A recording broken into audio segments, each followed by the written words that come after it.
सिद्धाणं नमो सिद्धाणं नमो आयरीयाणं नमो अज्जायाणं नमो लोए सवसाहोणम। पंच परमेष्टि भगवान की जय। 1008 आदिनाथ भगवान की जय। वर्तमान शासन नायक महावीर भगवान की जय। आचार्य भगवान गुरुवर श्री विशुद्ध सागर जी महाराज की जय। मुनि श्री सुप्रभ सागर जी महाराज की जय। मुनि श्री प्रणत सागर जी महाराज की जय। जय जन बंधु, आचार्य भगवान गुरुवर श्री विशुद्ध सागर जी महाराज के अनुकंपा से यह सम्यक समाधान कार्यक्रम अनवरत रूप से चल रहा है और यह यात्रा आज ऐसे मुकाम पर पहुंच गई है। आज वर्तमान शासन नायक महावीर भगवान की जन्म जयंती है। जी हाँ, जन्म कल्याणक महोत्सव, तीर्थंकर भगवान का जन्म कल्याणक महोत्सव साक्षात इंद्र लोग मनाते हैं और यह सौभाग्य हम सभी को प्राप्त हुआ है कि आज के इस काल में, पंचम काल में, इस काल के शासक वर्तमान शासन नायक वर्धमान महावीर भगवान का जन्मोत्सव हम आज मना रहे हैं। कितना सौभाग्य के क्षण होंगे जिस क्षण में साक्षात साधु परमेष्टि यहाँ विराजमान है और यह धर्म नगरी टीकमगढ़ के इस प्रांगण से हम सभी लोग इस महा उत्सव जन्म जयंती का कर रहे हैं। पहली बार यहाँ पे 2 दिवसीय टीकमगढ़ की इतिहास में शायद पहली बार 2 दिवसीय यह कार्यक्रम जन्मोत्सव का आयोजित किया गया, जिसमें प्रारंभ रूप से 13 तारीख में गर्भ कल्याणक की क्रिया मंचन के द्वारा दिखाई गई एवं 14 तारीख को महावीर भगवान की जन्म जयंती के उपलक्ष्य में जन्म कल्याणक की क्रियाएं दिखाई गई और यह कार्यक्रम भव्य अगवानी जुलूस के साथ इन शहरवासियों ने आयोजित करते हुए लाभ लिया। मुनि श्री सुप्रभ सागर जी महाराज जी का विशेष मार्गदर्शन इस कार्यक्रम को रहा और उनकी अनुकंपा से ही यह कार्यक्रम इतने अच्छाई से पूर्ण हो सका। शुरू करते हैं आज का सम्यक समाधान। मुनिषि के चरणों में कोटिशा नमोस्तु करते हुए मुनिषि प्रणत सागर जी महाराज से यह निवेदन करते हैं कि हे स्वामी, आज के कार्यक्रम को गति प्रदान करें। नमोस्तु नमोस्तु नमोस्तु। ओम नमः सिद्धेभ्य। नमः श्री वर्धमानाय निर्धूत कलिलात्मने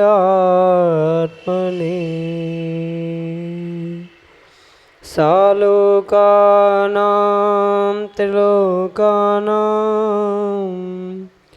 यद् विद्यादर्पणायते यद् विद्यादर्पणायते।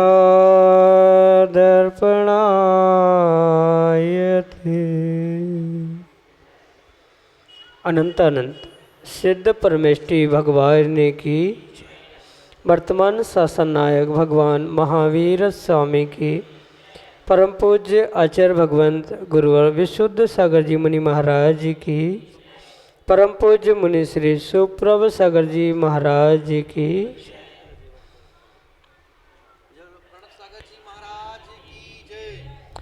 जिन्होंने जन्म लेकर के जन्म की इति करके अपने उस भवातीत अवस्था को प्राप्त कर लिया, ऐसे तीर्थंकर भगवान वर्धमान स्वामी के आज हम सभी उस जन्म कल्याणक महोत्सव को महावीर जन्म जयंती के रूप में मना रहे हैं और इस महावीर जयंती की पावन बेला पर अपने मन को निर्विकल्पता की ओर ले जाने का वह कार्यकारी उपाय, समीचीन विकल्पों का सम्यक समाधान, जो कि हम तीर्थंकर भगवान महावीर स्वामी की वाणी से प्राप्त परंपरागत आचार्य भगवंतों ने जो हमें प्रदान किया, वही आगम के परिप्रेक्ष्य में परम पूज्य मुनि श्री सुप्रभ सागर जी महाराज के मुखारविंद से प्राप्त कर रहे हैं। देश के विभिन्न प्रांतों से अनेकानेक समीचीन विकल्प हमें यहाँ प्रतिदिन प्राप्त होते हैं और परम पूज्य मुनिश्री उनका हम सबको आगम के परिप्रेक्ष्य में सम्यक समाधान प्रदान करते हैं। प्रारंभ करते हैं आज का सम्यक समाधान।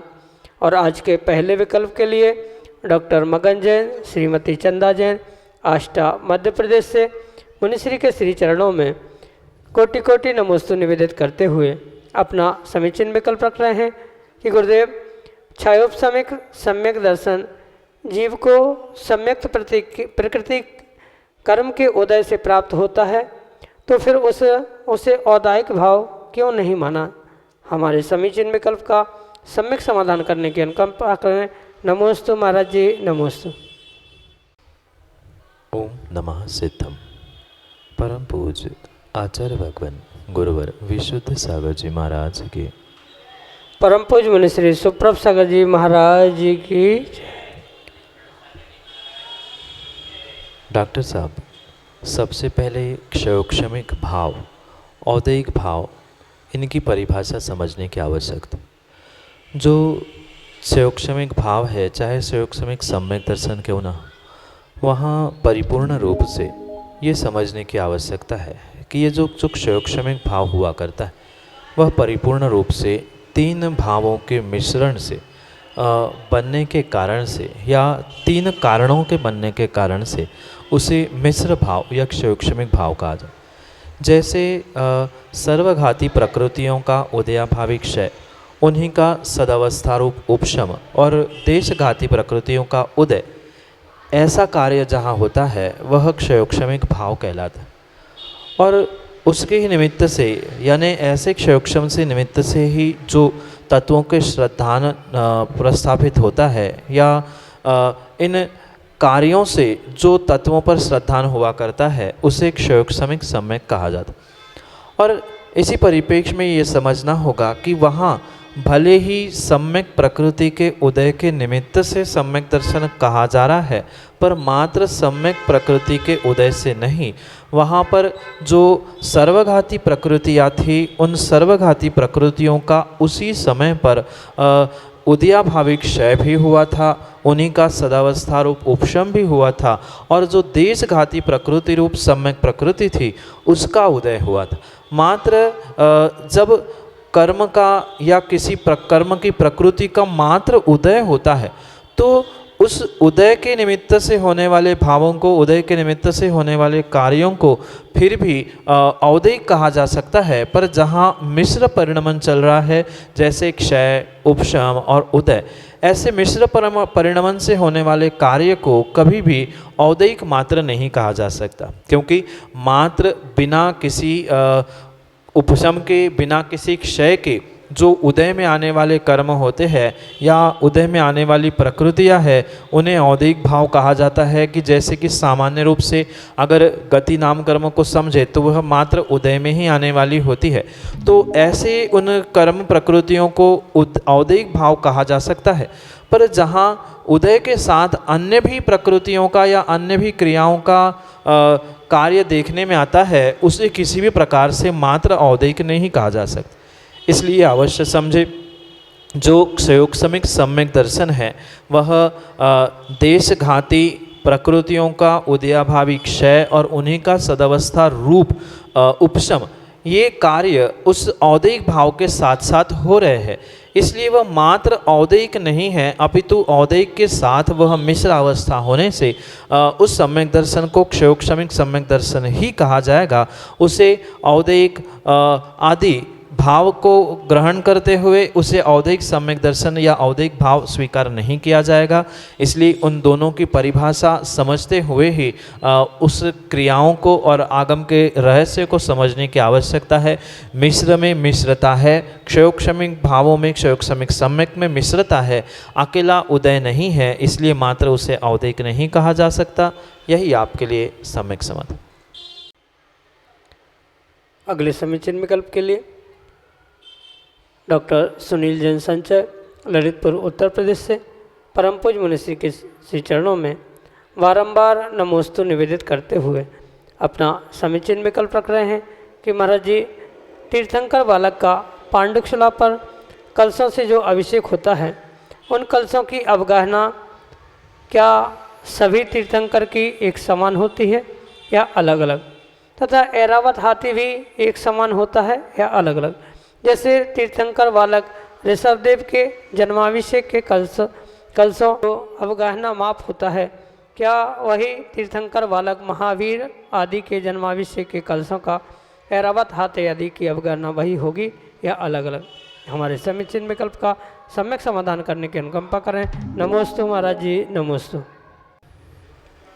पंडित जी, सर्वप्रथम ये बात समझने की आवश्यकता है कि जो किसी भी वस्तु का, चाहे ऐरावत का प्रमाण हो, कलशों का प्रमाण हो, तीर्थंकर बालक की ऊंचाई का प्रमाण हो, उसके लिए भिन्न भिन्न प्रकार के माप आचार्य भगवंतों ने बताए हैं, जिसको सर्वप्रथम समझने की आवश्यकता है। जो कि 3 प्रकार के माप हुआ करते।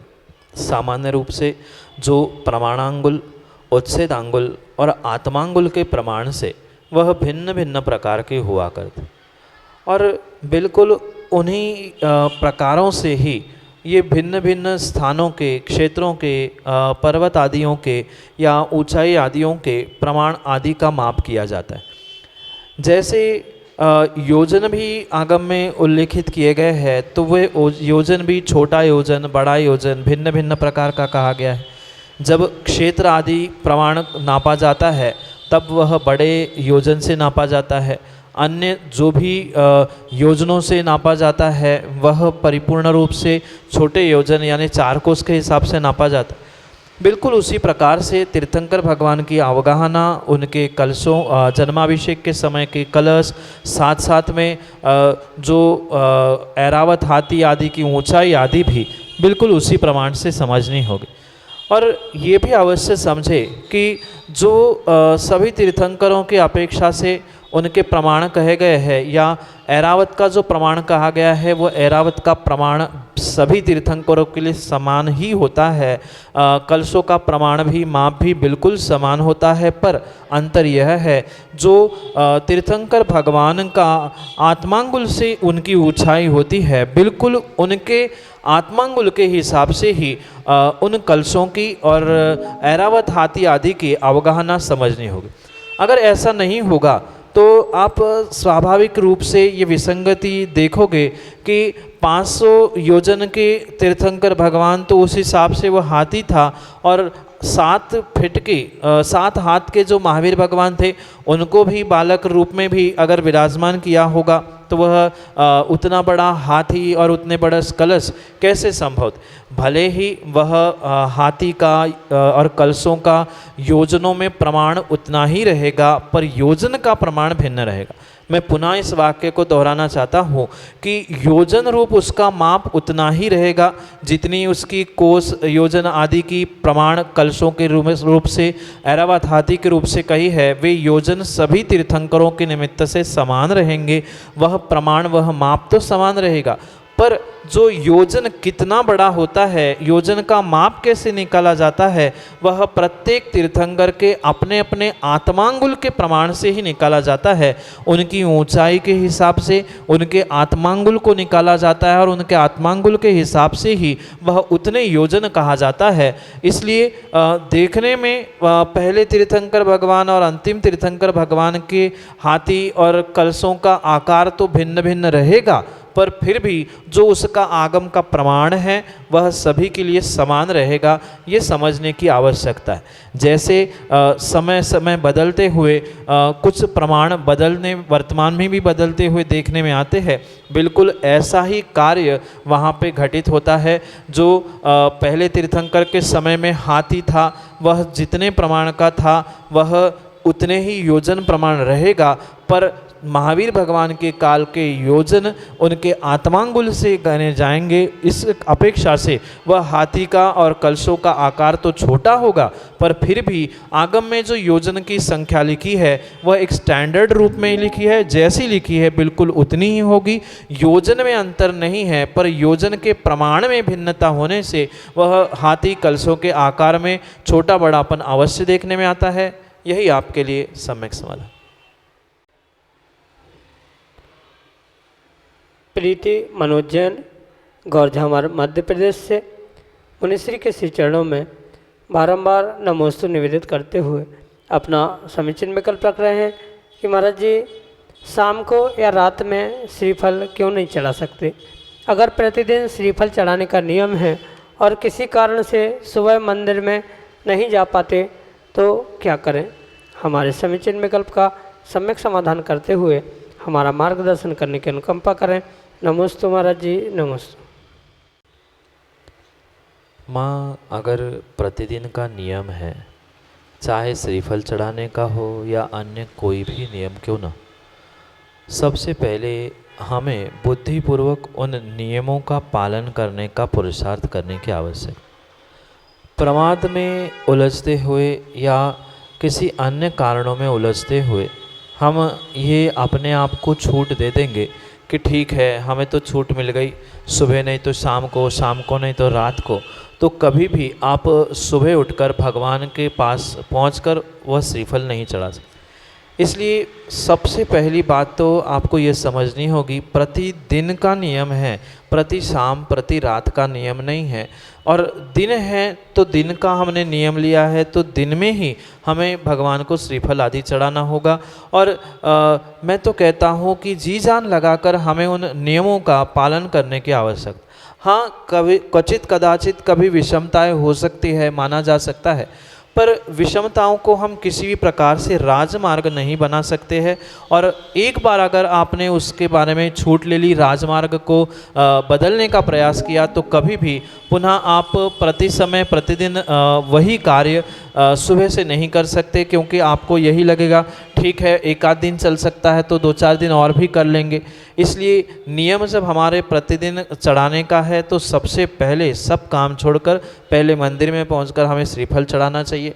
और क्वचित कदाचित नहीं चढ़ पाया तो शाम को भी चढ़ाने में दोष नहीं है, पर काल की मर्यादा, स्थान की मर्यादा, सामाजिक व्यवस्थाएं आदि सब कुछ समझने के उपरांत ही इसको समझना चाहिए, क्योंकि शाम रात इसमें बहुत अंतर है।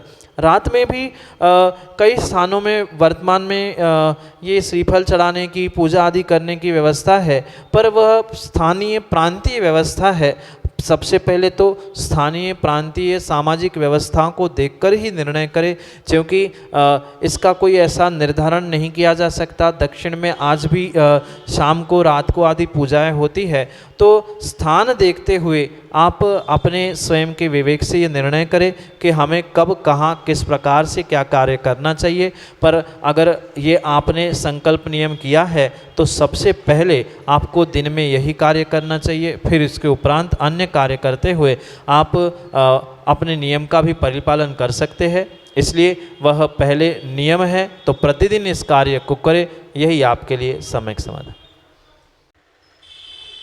श्रीमती मंजू जैन, टीकमगढ़ मध्य प्रदेश से अगले समीचीन विकल्प के लिए हमारे सामने। महाराज जी, चौके का जल प्रासुक के 8 घंटे बाद किस उपयोग में लेना चाहिए, अथवा हम लोग पी सकते हैं या नहीं महाराज जी। माँ, प्रासुक जल की भिन्न भिन्न मर्यादा आगम में बताई गई, क्योंकि प्रासुक करना जल को ये भिन्न भिन्न मर्यादा और भिन्न भिन्न प्रकार से होता है। सामान्य रूप से अगर पानी को छान लिया है तो वह 48 मिनट की मर्यादा के साथ उसे श्रावकों के लिए प्रासुक स्वीकार किया गया। पर वही पानी अगर सामान्य रूप से उसकी मर्यादा बढ़ाने के लिए उस छने पानी में कोई लौंग, इलायची, मिट्टी, पत्ता आदि डालते हुए उसका रंग बदलने का प्रयास किया तो वह 6 घंटे की मर्यादा वाला प्रासुक ही कहलाता। उसके उपरांत अगर पानी को गर्म किया है और बहुत सामान्य रूप से कुनकुना किया है तो वह कुनकुना किया हुआ पानी 12 घंटे की मर्यादा का प्रासुक कहा जाता। और जो बहुत अच्छे से खौलाया हुआ, बहुत अच्छे से गर्म किया गया जो पानी होता है वह 24 घंटे की मर्यादा वाला प्रासुक पानी कहा जाता। और ये जब समझ में आएगा तभी उसकी मर्यादा का प्रयोग आदि भी समझ में आएगा, क्योंकि चौके के विषय में अगर उस पानी की मर्यादा या प्रासुकीकरण की बात आप पूछ रहे हैं तो वहाँ तो किसी भी प्रकार से मात्र छना या अन्य सामग्री डला हुआ पानी प्रयोग में नहीं आएगा। वहाँ तो परिपूर्ण रूप से गर्म किया हुआ ही पानी प्रासुक स्वीकार किया जाएगा और उसका ही चौके में प्रयोग किया जाता। इसलिए भले ही अगर वो कुनकुना किया गया पानी है जिसकी 12 घंटे की ही मर्यादा है, तो 12 घंटे के भीतर भीतर आप उस जल का जो चाहे प्रयोग कर सकते हैं। या 24 घंटे की मर्यादा वाला पानी है तो उसकी भी 24 घंटे की मर्यादा तक आप जिस चाहे प्रकार से उसका प्रयोग कर सकते हैं। पर जैसे ही 12 या 24 घंटे की मर्यादा पूर्ण हुई, वह पानी किसी भी प्रकार से प्रयोग करने योग्य नहीं है, ना चौके के लिए न स्वयं के लिए। क्योंकि जब एक बार उस पानी की मर्यादा जो प्रासुक हो चुका है, उस पानी की गर्म करने के बाद प्रासुक हुए पानी की कभी भी किसी भी प्रकार से मर्यादा नहीं बढ़ती। कुछ जीव ये समझते हैं कि पुनः 6 घंटे 12 घंटे या 24 घंटे बाद पुनः उसे गर्म कर लिया जाए तो पुनः उसकी मर्यादा बनेगी क्या, तो वो किसी भी प्रकार से नहीं बनती। गर्म किए हुए प्रासुक पानी की मर्यादा जितने घंटे का पानी की मर्यादा पहली बार गर्म करने से हुई है उतनी ही उसकी मर्यादा होती, उसके बाद में वह पानी पूर्ण रूप से अमर्यादित ही कहा जाता। पर वही अगर मात्र पानी छान के प्रयोग में लाया जा रहा है, सामान्य रूप से चौके में नहीं, घर में गृहस्थी में, और उसे अन्य कोई सामग्री मिला के प्रयोग किया जा रहा है, तो उसको तो पुनः छानते हुए पुनः गर्म करते हुए उसका प्रयोग किया जा सकता है। पर एक बार गर्म करके प्रासुक किया गया पानी मर्यादा के बाद में उसका किसी भी प्रकार से न श्रावक, न साधु, न अन्य किसी कार्य के लिए प्रयोग किया जा सकता है।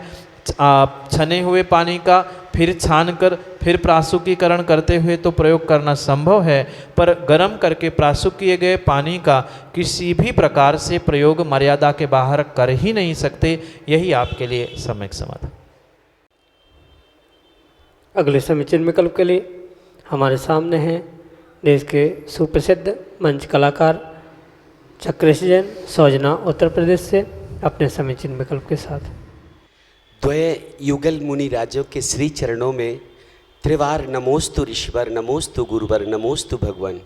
हे भगवान, हमारे सम्यक समीचीन विकल्प का सम्यक समाधान करें भगवान। मेरी जिज्ञासा यह है कि कल के रोज भगवान महावीर भगवान का जन्म कल्याणक महामहोत्सव मनाया जाएगा, तो हमें भगवान महावीर का जन्म कल्याणक महामहोत्सव कैसे मनाना चाहिए और इसके मनाने से हमें कौन से फल की प्राप्ति होती है। हे भगवान, हमारी जिज्ञासा का समाधान दे। नमोस्तु ऋषिवर, नमोस्तु गुरुवर, नमोस्तु। चक्रे जी, हम सभी वर्तमान शासन नायक वर्धमान स्वामी के शासन में विराजते हैं और उनके शासन में विराजने वाले प्रत्येक जीव का ये दायित्व होता है, कर्तव्य हुआ करता है कि जिनके शासन में, जिनके उपकारों के तले आज हम जैन बनकर इस देश में, राष्ट्र में जी रहे हैं, कम से कम 12 महीने में एक आध बार तो उनका स्मरण करते हुए, उनके उपकारों को याद करते हुए, उनके सिद्धांतों को याद करते हुए बहुत हर्षोल्लास के साथ महावीर जयंती मनानी चाहिए। बहुत सारे जीवों के भीतर ये विकल्प हुआ करता है कि जब हमें तो भगवान के मंदिर में मात्र पूजा अभिषेक आदि करने से ही काम बनता है, तो अनावश्यक रूप से ये प्रदर्शन करना या जलूस आदि निकालने की क्या आवश्यकता है। पर हमें ये बहुत अच्छे से समझना होगा जो तीर्थंकर महावीर भगवान का मूल सिद्धांत, मूल सूत्र है, जियो और जीने दो। अहिंसा के उस नारे को जो पूरे ब्रह्मांड में फैलाने का तीर्थंकर महावीर स्वामी ने प्रयास किया है, वही प्रयास एक प्रत्येक समाज के व्यक्ति को करने की आवश्यकता है। क्योंकि आप मंदिर में कितनी भी पूजा पाठ आराधना करते रहना, अभिषेक आदि करते रहना, पर वह मात्र आपके समाज और आपके स्वयं के लिए वो सीमित रहे। पर वही आत्म प्रभावना के साथ धर्म प्रभावना, जिन शासन की प्रभावना करने की अगर विशाल दृष्टि है, तो कहीं ना कहीं जीव अपने मंदिर, अपने घर, अपनी कॉलोनी आदि से निकलते हुए एक सामूहिक रूप से वह भगवान के जन्मोत्सव की खुशियाँ, जन्मोत्सव की बधाइयाँ सबको देते हुए एक उत्कृष्ट तरीके से अपने उस महावीर जयंती के कार्यक्रम को मना सकता है। इसलिए जितना अधिक से अधिक वह उज्जवल और उत्कृष्ट भावों को जीव प्राप्त करे, उसी प्रकार से जैसे सामान्य घर में किसी बालक का जन्म होता है या जन्मदिन होता है, तो जैसे बधाइयाँ, खुशियाँ और बहुत सारी तैयारी की जाती है, बिल्कुल उसी प्रकार से समाज के एक एक घर को, अपने घरों को, अपने दरवाज़ों को और पूरे नगर को इस प्रकार से सजाना चाहिए कि शायद यही वह नगर है जहाँ पर कुछ वर्ष पहले 2621 वर्ष पहले जैसे तीर्थंकर महावीर साक्षात जन्मे थे, जैसे वहाँ पर उतनी खुशियाँ मनाई गई थी, उतनी ही खुशियाँ आज के जीवों को भी मनानी चाहिए। घरों के सामने रंगोलियाँ बनाते हुए, अपने दरवाज़ों, अपने घरों को सुसज्जित करते हुए, साथ में एक दूसरे को बधाई देते हुए, घर में, मंदिर में पूजा पाठ आराधना के साथ साथ एक विशाल जुलूस, शोभा यात्रा के द्वारा अपने उस जियो और जीने दे को संदेश को पूरे विश्व तक पहुंचाने का प्रयास करते रहे। क्योंकि मात्र आत्म प्रभावना से ही काम नहीं होगा, कभी कभी धर्म प्रभावना, जिन शासन की प्रभावना भी करना आवश्यक हुआ करती है। इसलिए उस जिन शासन की विशेष रूप से प्रभावना करते हुए आत्म प्रभावना को ना भूलते हुए ऐसा कुछ विशेष आयोजन सभी समाज को और सभी लोगों को मिलके करने की आवश्यकता है। क्योंकि आज अक्सर देखने में आता है कि बाकी दिनों में तो व्यक्ति मंदिर पहुंचता है, पर महावीर जयंती जैसे ही दिनों में बहुत सारे लोग शादी ब्याह आदि में चले जाते हैं, छुट्टी का दिन है तो पिकनिक मनाने चले जाते हैं, पर ये किसी भी प्रकार से उचित नहीं है। जैसे प्रातः काल में अगर हमने मंदिर आदि में बहुत अच्छे से धर्म प्रभावना की, आत्म प्रभावना का पुरुषार्थ किया, तो दोपहर शाम आदि समय में वह जुलूस शोभा यात्रा के द्वारा पूरे नगर, पूरे समाज, जैन जैनेतर भाइयों को भी हम उस अपनी खुशियों में शामिल करने का प्रयास करें। क्योंकि घर में भी कोई किसी का जन्मदिन होता है तो व्यक्ति ये नहीं सोचता कि मात्र हम अपने रिश्तेदारों को ही बधाई दें, जो जैन नहीं भी होते, जो मित्र परिवारजन होते हैं, अड़ोस पड़ोस के होते हैं, उन सबको बधाई बांटी जाती है। बिल्कुल ऐसे ही हमारे तीन लोक के नाथ महावीर भगवान, जिनके शासन काल में हम विराजमान हैं, उनके उस जन्म जयंती के दिन प्रत्येक जीव का, प्रत्येक समाज का इतना कर्तव्य बनता है कि कहीं ना कहीं उनके उपकारों का बदला धर्म प्रभावना, शासन प्रभावना करते हुए बहुत अच्छे से किया जा सकता है। जो उन्होंने अहिंसा का नारा जियो और जीने दो दिया, उसको ही साथ लेते हुए, बहुत सारी झांकियों को लेते हुए, उनके जीवन क्रम को बताते हुए, साथ साथ उनके जन्म गर्भ के समय पे क्या क्या घटनाएं घटी थी, उनको सभी जनमानस तक पहुंचाने का अगर प्रयास किया जाएगा तो वास्तव में ये महावीर जयंती एक अद्भुत जयंती के रूप में मनाई जा सकती है। और ऐसा ही कुछ प्रयास चक्रे जी इस बार इस टीकमगढ़ नगर में करने का प्रयास किया गया है। कुछ विशेष झांकियाँ, कुछ विशेष आयोजन के द्वारा 2 दिवसीय ये महावीर जयंती का जो आयोजन कुछ ही समय में आपके सामने आने वाला है, वह अद्भुत रहेगा। ऐसा ही कुछ कार्य होता रहे, कम से कम जो मंदिर तक नहीं पहुंच पा रहे हैं उनके घर घर पहुंचकर मिठाइयाँ, बधाइयाँ बांटने का प्रयास किया जाए, जिससे उन्हें भी बोध हो कि वर्तमान शासन नायक महावीर भगवान का ये जन्मोत्सव मनाया जा रहा है। ऐसा कुछ अद्भुत और सब मिलकर काम करेंगे तो नियम से जिन शासन की और आत्मा की भी प्रभावना होगी, यही आपके लिए सम्यक समाधान। जय जिन बंधु, हम सभी लाभ ले रहे थे लोकप्रिय कार्यक्रम सम्यक समाधान का।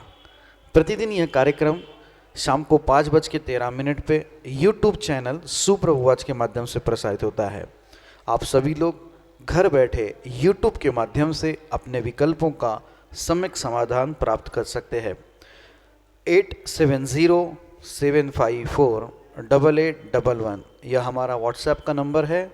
इस नंबर पे आप अपने विकल्प भेज सकते हैं। अगर कोई व्हाट्सएप पे टाइप नहीं कर सकता है तो वह अपने कागज़ और पेन से अपना नाम लिख के, अपना विकल्प लिखे और अपना शहर के नाम लिख के उस कागज़ का फ़ोटो हमें आप व्हाट्सएप कर दीजिएगा। उस विकल्प को सम्मिलित करते हुए मुनिश्री के मुखारविंद से सम्यक समाधान हम सभी लोग प्राप्त करेंगे। samyak.samadhan@gmail.com यह हमारी जीमेल की आईडी है। आप जीमेल के उपभोक्ता हो या ईमेल के उपभोक्ता हो, आप जीमेल के माध्यम से अपना विकल्प हम तक पहुंचा सकते हैं और उस विकल्प का लाभ हम सभी लोग लेते हुए सम्यक समाधान प्राप्त कर सकते हैं।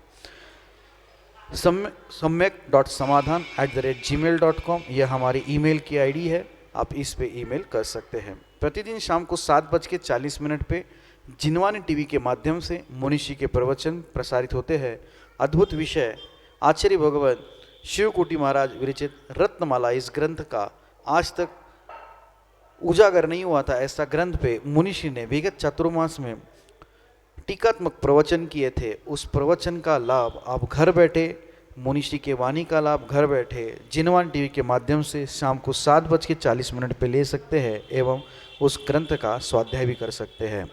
प्रतिदिन 2:20 पे आदिनाथ टीवी चैनल पे मुनिषी के प्रवचन शुरुआत हो चुके हैं। अब घर बैठे अपराह्निक काल में मुनिषी के प्रवचन रूपी स्वाध्याय अगर करना चाहते हो, आप सभी लोग घर बैठे 2:20 पे आदिनाथ टीवी चैनल के माध्यम से भी यह मुनिषी के प्रवचनांश सुन सकते हैं। यूट्यूब चैनल सुपर वॉच को आप शेयर करिए, सब्सक्राइब करिए और अन्य लोगों तक पहुंचाइए ताकि अन्य लोग भी इस कार्यक्रम से जुड़े एवं मुनिषी से जुड़ते हुए वो अपने सम्यक समाधान प्राप्त कर सके। आज के लिए इतना ही। आप सभी को जय जिनन करते हुए मुनिषी के चरणों में कोटिशा नमोस्तु करते हुए आज की इस कार्यक्रम को यहीं पे विराम देते हैं। नमोस्तु नमोस्तु नमोस्तु। आज